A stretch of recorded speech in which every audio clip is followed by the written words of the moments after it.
We're going to move now to what I heard today. It's a quick fire feedback from folk who've been in the workshops, just some wee snippets of thought to be going home with. And I'm going to hand over to Robin Hill, who's going to lead this part of the afternoon. Robin. Thank you very much, Sally. As Sally says, the next part of the day is going to be genuinely quick fire. We're talking about 30 seconds, half a minute from each of about 40 or so participants. And Graham needs to be speaking by 10:02. So that's the challenge for us all. Let's keep it nice and brief, succinct responses to what you've experienced today. I have a list of names here. I'll call them out. Put your hand up and I shall come running to you with glee and joy. So Sandy Fraser. Sandy, where are you? Sandy, you're way off at the back. Here we go. We'll head down here. Okay, Sandy, are you ready? Let's have 30 seconds on what you've learnt today. What's the big thing for you? I think the main thing for me is that one size doesn't fit all.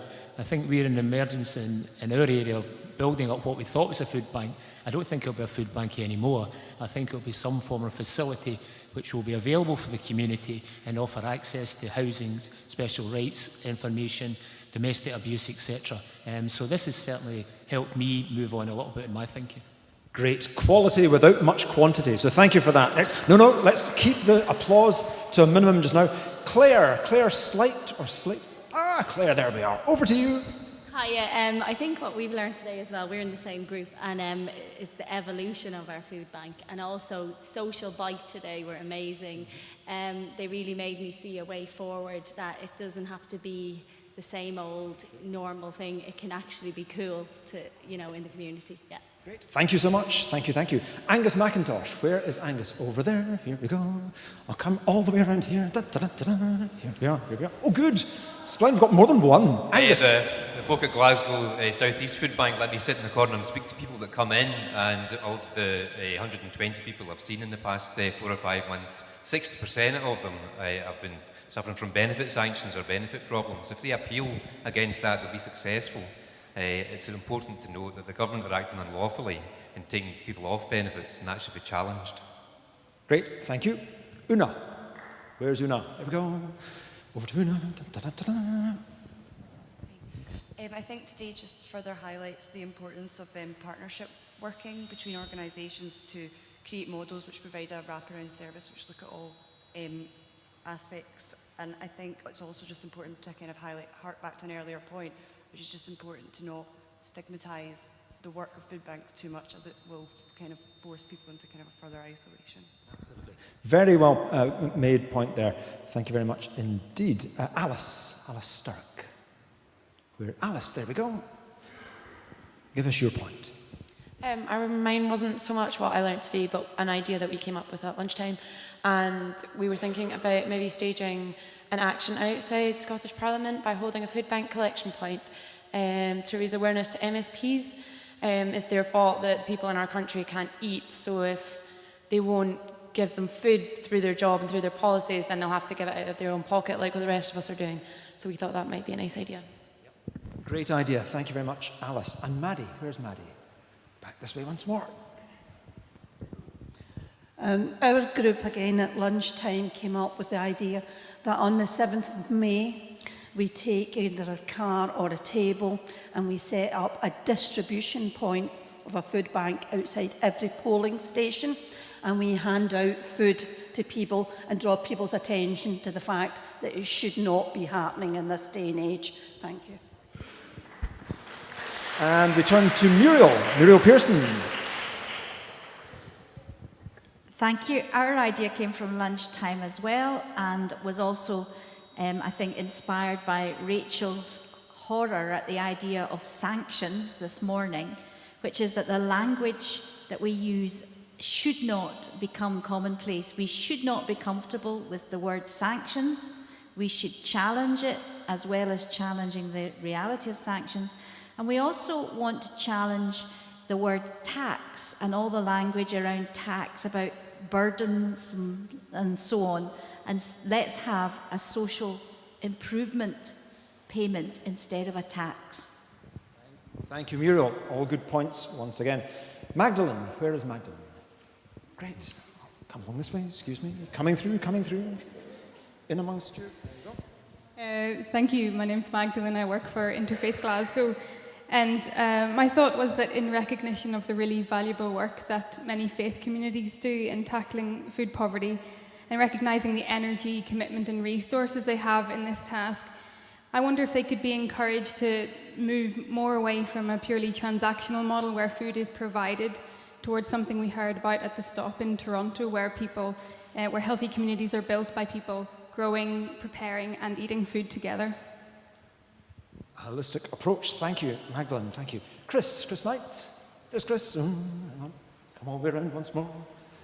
Oh, well done, that man. You're coming in my direction. That's wonderful. There you go. Thank you. Chris Knights from Musselburgh. Something that I came to the conclusion during the workshop this afternoon, I think the term food bank is too socially respectable. That we need a different title that reflects we're not just about food and that we are about emergency and crisis. And that we make that clear to the world at large, that we are not about a part of the fixture. We're only here because of an emergency, because of a crisis, and therefore we should come to an end. Great. Thank you, Chris. Thank you. Deborah Armstrong. Where is Deborah? Great. Just behind you. Thank you. Hello. I just wanted to mention something that I don't think got talked about a lot today, but I think that we all understand and know very well. That in the current industrialized food system the world over, the greatest producers and also the greatest reproducers of our next generation are women. And unfortunately, women are also the most vulnerable, and especially women with children. So I would like to incite you that when we create our alternative systems, we undo racism, we undo colonialism, and we undo sexism. Thank you. Big issues, well described there. Mags Hall. Great, down the far end there, lovely. Over to you, Mags. Hello, I was in a really great workshop with Ian Shankland from Lanarkshire Community Food and Health Partnership and was really impressed by the way they're providing emergency food provision in partnership with retail and distribution models as well. And I think as well as talking about providing safety nets in our community, we need to think beyond that and help people to access affordable, fresh and sustainable produce. And if we're going to do that, we want to be looking at networks of community cooperatives and other models that allow people to actually access this food beyond emergency provision. Thank you. Claire Phillips. Where is Claire? Claire, jolly good. Over to you, Claire. In our group, the last session, it's easy to blame politicians, but we do need to that they're only doing their job, but we do need to hold them to account. We could hold hustings at food banks. We could ask them to bring us their ideas for a solution to end food poverty in Scotland, but we also want to know how we can help them so we can work in partnership. Thank you, Claire. Thank you. Second last speaker is Joe McCormick. Where is Joe? That's fine. Hi, I'm from Western Berkshire Community Food Share, and it's been a struggle since we set up in 2012. And what struck me today was the gulf between some of the great ideas that we've heard today and some of the stuff that we talked about back then about empowerment, community development, lobbying and campaigning, education, and the day-to-day operational stuff where you're just trying to get enough food parcels together to feed the people that come through your doors. I don't see with this election or the next election that that's going to change. I don't see the climate changing, and I think it's going to continue to be a struggle. And Rachel spoke earlier about not being distracted, and I think that's an important message for everybody that's involved in some kind of food parcel distribution, is not to be distracted, to make sure you meet the needs of the people who come through the door, but always have one eye to the future because there are some great ideas out there. Great, thank you very much indeed, Joe. And lastly, Ian Johnson. We learned a lot about human rights approach to food poverty in our workshop, and sharing the thought that we would need to think about ways that people could be, how an approach to food poverty could be enshrined in UK law. It's part of human rights internationally, but how do we enshrine it in UK law so that sanctions, which we heard are punishments, could actually become illegal and people have the right to eat. Thank you, Ian, and thank you to everyone. Big round of applause from all. Thank you kindly. Now, just having a quick chat with Graham there during the course of that, we were realising there was so much content coming out in these little 30-second snatches of ideas that perhaps, hopefully, with the recording that we have from today, we can maybe get a transcription of these ideas so that we can share them in one way or another. But many thanks to everyone for all that you've done, and I'm not sure if I'm handing over now to Sally or to Graham. To Sally. For 2 seconds. Thank you, Robin, for that, and thank you for all those wonderful suggestions and ideas. We're handing over now to Graham Blount. This is going to be Graham's swan song, so I had to say that. This will be the last thing that Graham does as acting council secretary for the Church and Society Council, so thanks, Graham.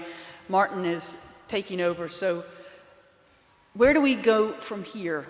That's what the next wee bit is about, and this is when we really do ask you to tell us where we go, because this is just the beginning. We have committed to another event, and that event will take us on further. So it's about figuring out what you want us to do and how we all go on together. So Graham, thank you. Thank you very much, Sally. As Sally said, my stint as acting council secretary finishes when I stop speaking.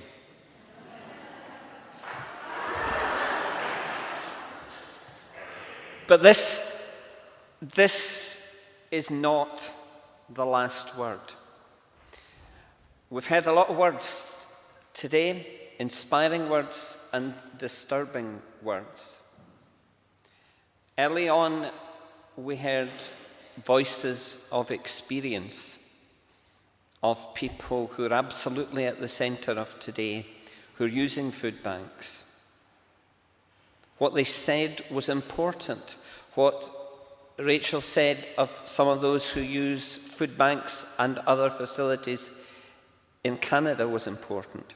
What was equally important was that those whose voices we heard at the beginning of today didn't feel comfortable standing up as a user of a food bank at a sympathetic gathering like this. That's disturbing. It's disturbing when that's put into words by Nick, who spoke about the slow, painful death of the spirit that's involved in depending for your next meal on a food bank. I heard other words that I hope will keep on disturbing me after today. One of them is entrenched. None of us want to see food banks entrenched. And equally, none of us want to see poverty entrenched in Scotland or the UK or anyone else. Sanctions, Rachel reminded us, is a word that some of us have become far too familiar with. It's a disturbing word. We're delighted to be part of the joint public issues team with other UK churches who on Monday will be releasing a deeply disturbing report on the impact of benefit sanctions. I have a quick answer. I think the way to get rid of the horrific sanctions regime in this country is quite simple. The government ministers that we will elect at the beginning of May should undertake that if any government minister is half an hour late for an appointment, they won't be paid that month.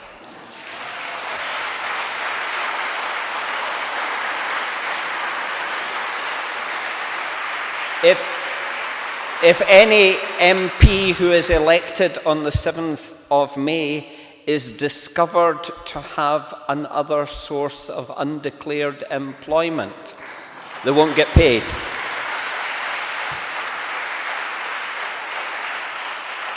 Sanctions is a disturbing word. And so is the whole concept of emergency food.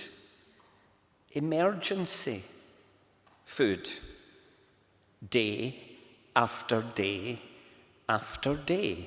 Food is an emergency for people in Scotland today. It's not right.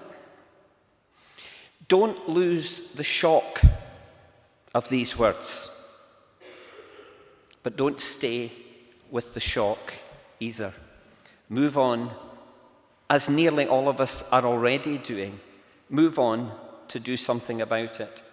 The task for this that proved too much for the named speaker who took ill at the thought of it, the task for the person to round off today was to send you out all fired up. And having been given that task late yesterday, I woke up this morning, and to be absolutely honest, when the alarm went off, I would have given anything to turn over and go back to sleep. And you don't need me to fire you up. From 9:30 this morning, this place has been buzzing with energy. And it has buzzed all the way through to 4 o'clock on a Saturday afternoon. The energy that we need is here. The people that this is all about, many of them are here. We're at different places on the road. Some of us with a wee embryonic, fragile project that's beginning to do something. And some of us with something that's far further down the road. We don't all absolutely agree with one another. But let's make sure that the differences that there are about tactics, about best ways of running a food bank or anything else, let's make sure these are the creative differences that help us think through what each of us is doing because someone else challenges it, and help us move forward. We do have a common DNA. We do have a common destination on this road. I want to congratulate you for being on the road. I want to thank you for being on the road. And I want you to continue. Our destination is sustainable food justice. We had a wee discussion earlier, I think it was Ewan that suggested that with the wrong title, it shouldn't be beyond food banks, it should be beyond food poverty. Our destination is sustainable food justice. And that means beyond today.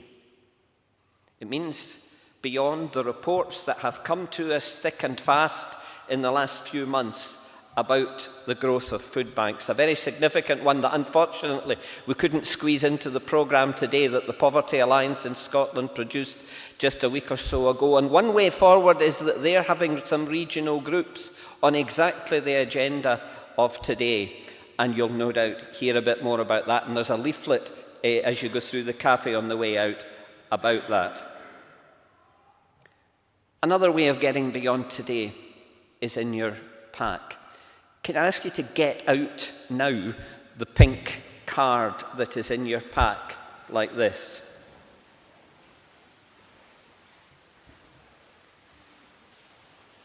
I could have spent 20 minutes standing up here thanking all the people who've made today happen, the wonderful people who've been exciting to work with in the planning group, the people who've worked up front and the people who've worked in the background today, and I could have spent 20 minutes. The way to thank them is not to sit there and clap your hands. The way to thank them is to make sure that we go beyond today. And this card is to help you. You tell us, what project or idea would you like to see going forward from today to take us towards food justice in Scotland? Write what you think on that. If you want to put your name on it, well and good. If you want just to leave it with us without your name on it, equally well and good. If you give it to somebody as you're on your way out, along with your card for Nicola, wishing her a happy holiday or whatever, if you write the one thing that you will want to see taken forward, then the group who've planned this see this as part one. And how we move to part two will be by listening to what you say on these pink cards. That will determine where a movement goes from here, because absolutely the way you thank the people that have put together today and thank yourselves for what one another has contributed today is to take the next step to building a movement. Fill in this card. This is, as more than one person has said today, about people. The power is not somewhere else, although there are a few dragons out there that we need to slay, and there are other people with special roles that we need to get on side to help us slay them. But the power isn't somewhere else. The power is with the people. And as some of the people who come to this part of Glasgow on a Saturday afternoon are wont to say, we are the people. We will be the movement to build food justice in Scotland. And if I can leave you perhaps with two contradictory words, I'm sure everyone was inspired by the story from Canada of the Stop movement. So I want to leave you with two contradictory words. I want you to remember how Stop started. 35 years from now, might we have a story to tell that's as inspiring as that was? Remember how Stop started. But that's not the last word. Let's go.